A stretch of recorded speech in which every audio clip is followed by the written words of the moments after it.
On the ground in Washington. The sun was dazzling as it shone on the steps of the U.S. Capitol on January 20th, 1961, when Chief Justice Earl Warren administered the oath of office to the 35th President of the United States. You, John Fitzgerald Kennedy, do solemnly swear. I, John Fitzgerald Kennedy, do solemnly swear. That you will faithfully execute the office of President of the United States. That I will faithfully execute the office of President of the United States. And will, to the best of your ability. And will, to the best of my ability. Preserve, protect, and defend the Constitution of the United States. Preserve, protect, and defend the Constitution of the United States. So help you God. So help me God. From the very beginning, the most widely discussed feature of Kennedy's campaign was the fact that he was a Catholic. Only one other Catholic, Al Smith, had ever been nominated for president, and Smith had been roundly defeated. Kennedy refused to accept the proposition that a Catholic could not become president. And repeatedly in his campaign, he declared, I hope that no American, considering the really critical issues facing this country, will waste his franchise and throw away his vote by voting either for me or against me because of my religious affiliation. It is not relevant. I am saying to you that my decisions on every public policy will be my own as an American, as a Democrat, and as a free man. Preparing for the Democratic Convention, Kennedy entered presidential primaries in a third of all the states and was victorious in every single one. Nominated on the first ballot at Los Angeles, Kennedy's acceptance speech set the guiding theme of his national leadership. We stand today on the edge of a new frontier, the frontier of the 1960s, the frontier of unknown opportunities and perils, the frontier of unfilled hopes and unfilled threats. Woodrow Wilson's New Freedom promised our nation a new political and economic framework. Franklin Roosevelt's New Deal promised security and succor to those in need. But the new frontier of which I speak is not a set of promises. It is a set of challenges. It sums up not what I intend to offer to the American people, but what I intend to ask of them.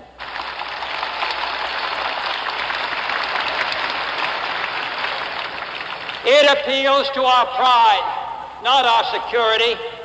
It holds out the promise of more sacrifice instead of more security.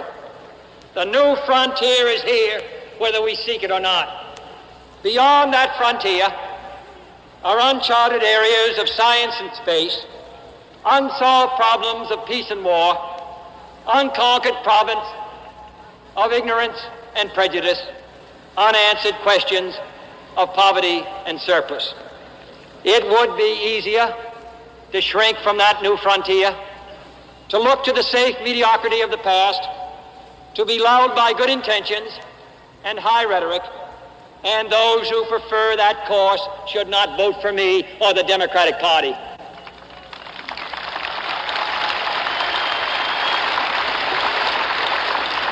But I believe that the times require imagination and courage and perseverance. I'm asking each of you to be pioneers towards that new frontier. My call is to the young in heart, regardless of age, to the stout in spirit, regardless of party, to all who respond to the scriptural call, be strong and of good courage, be not afraid, neither be dismayed. For courage, not complacency, is our need today. Leadership, not salesmanship. And the only valid test of leadership is the ability to lead and lead vigorously. Just as anxious to lead vigorously was another member of the same young political generation, the far better known Republican candidate for president, Vice President Richard Nixon.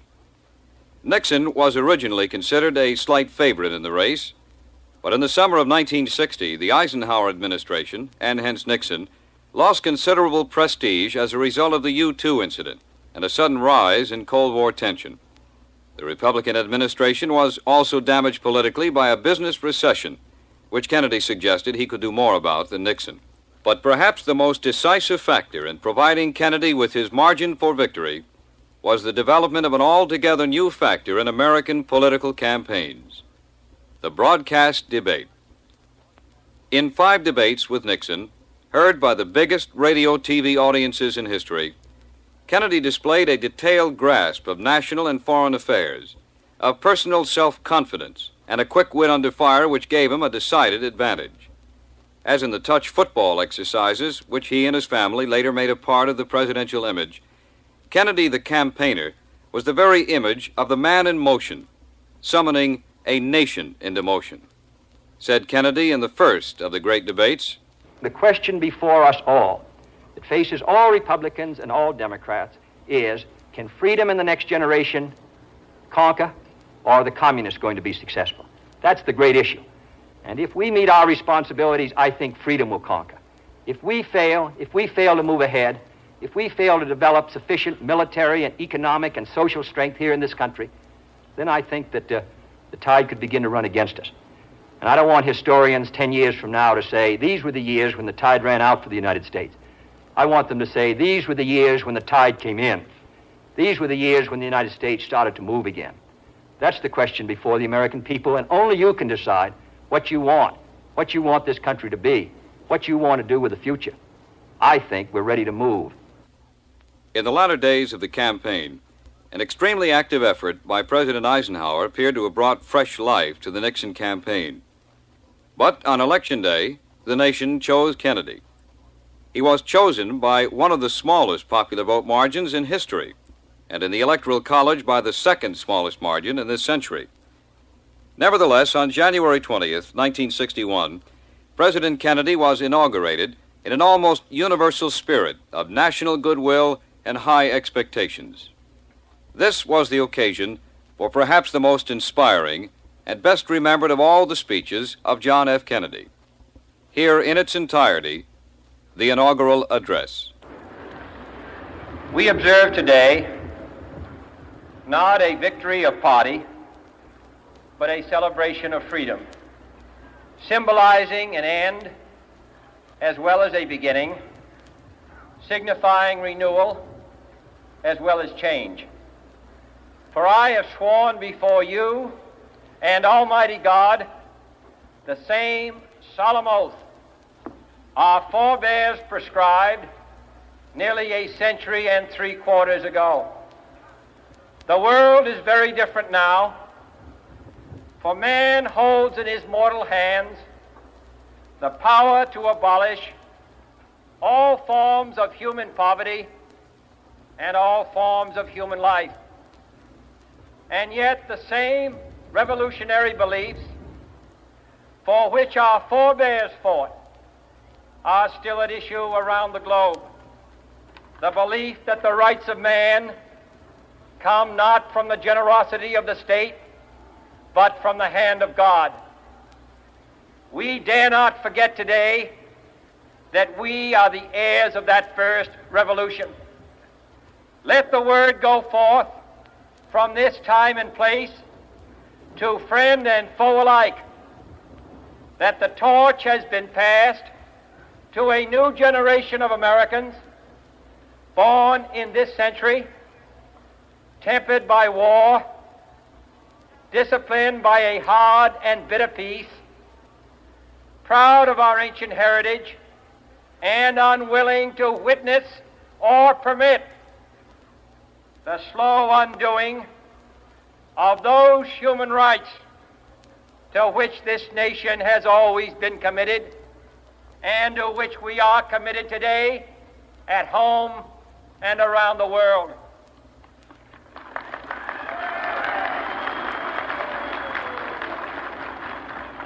Let every nation know, whether it wishes us well or ill, that we shall pay any price, bear any burden, meet any hardship, support any friend, oppose any foe to assure the survival and the success of liberty.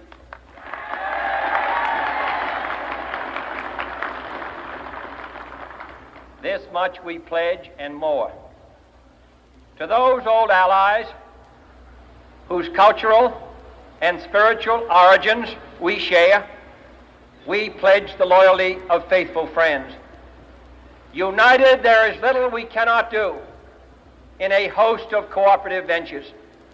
Divided, there is little we can do, for we dare not meet a powerful challenge at odds and split asunder.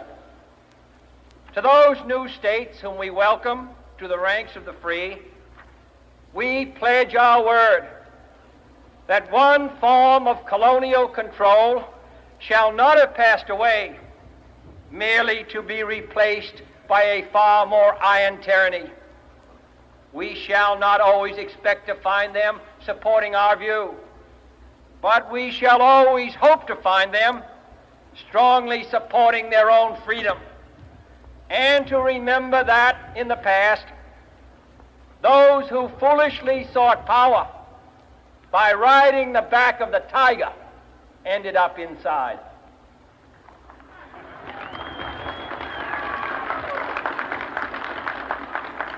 To those people in the huts and villages of half the globe struggling to break the bonds of mass misery, we pledge our best efforts to help them help themselves for whatever period is required, not because the communists may be doing it, not because we seek their votes, but because it is right. If a free society cannot help the many who are poor, it cannot save the few who are rich.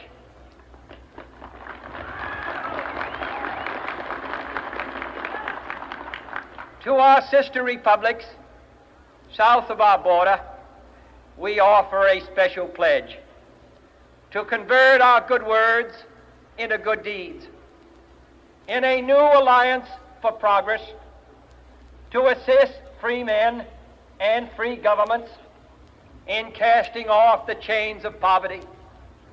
But this peaceful revolution of hope cannot become the prey of hostile powers.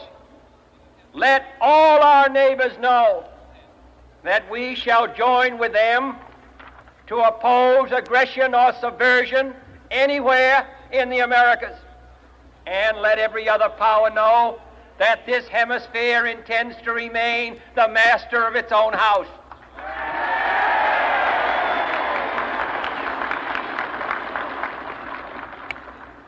To that World Assembly of Sovereign States, the United Nations, our last best hope, in an age where the instruments of war have far outpaced the instruments of peace, we renew our pledge of support to prevent it from becoming merely a forum for invective, to strengthen its shield of the new and the weak, and to enlarge the area in which its writ may run.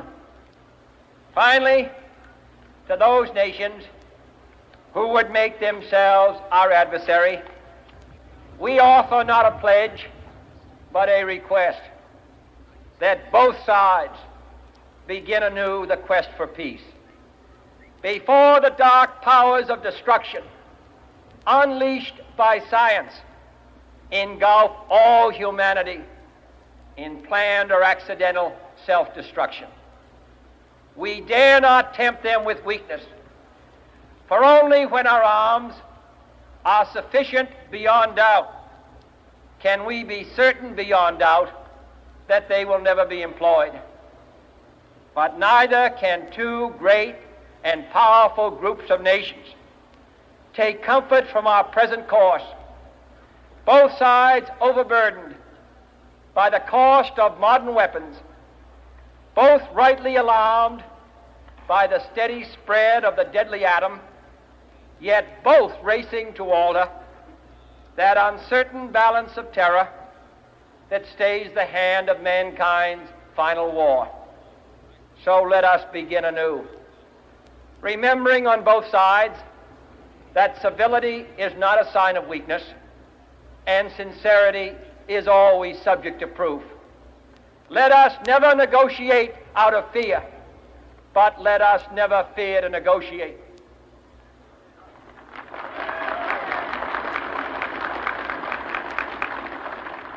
Let both sides explore what problems unite us, instead of belaboring those problems which divide us.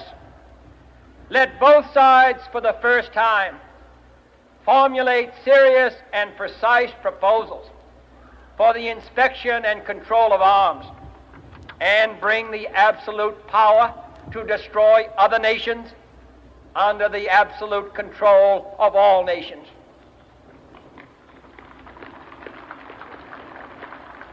Let both sides seek to invoke the wonders of science instead of its terrors. Together, let us explore the stars, conquer the deserts, eradicate disease, tap the ocean depths, and encourage the arts and commerce. Let both sides unite to heed in all corners of the earth the command of Isaiah to undo the heavy burdens and let the oppressed go free.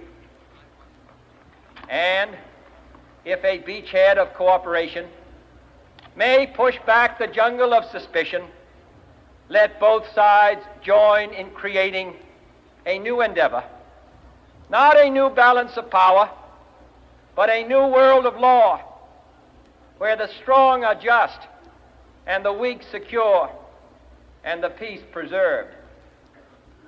All this will not be finished in the first 100 days, nor will it be finished in the first 1,000 days, nor in the life of this administration, nor even perhaps in our lifetime on this planet.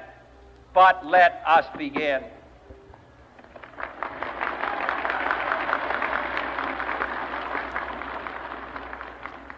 In your hands, my fellow citizens, more than mine, will rest the final success or failure of our course.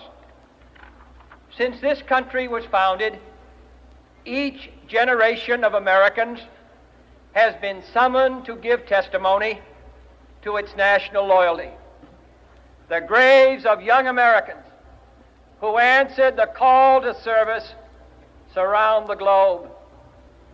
Now the trumpet summons us again, not as a call to bear arms, though arms we need, not as a call to battle, though in battle we are, but a call to bear the burden of a long twilight struggle, year in and year out, rejoicing in hope, patient in tribulation, a struggle against the common enemies of man, tyranny, poverty, disease, and war itself. Can we forge against these enemies a grand and global alliance, north and south, east and west, that can assure a more fruitful life for all mankind? Will you join in that historic effort?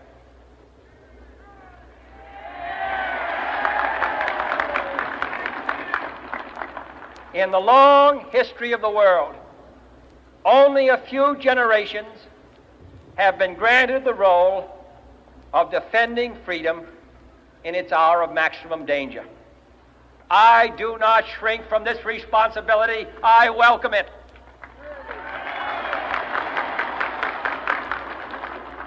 I do not believe that any of us would exchange places with any other people or any other generation. The energy, the faith, the devotion which we bring to this endeavor will light our country and all who serve it. And the glow from that fire can truly light the world. And so, my fellow Americans, ask not what your country can do for you, ask what you can do for your country.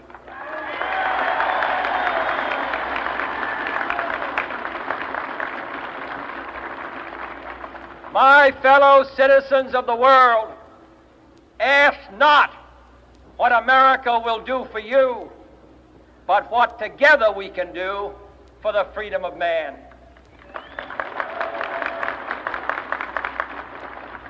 Finally, whether you are citizens of America or citizens of the world, ask of us here the same high standards of strength and sacrifice which we ask of you. With a good conscience, our only sure reward, with history the final judge of our deeds, let us go forth to lead the land we love, asking His blessing and His help, but knowing that here on earth God's work must truly be our own.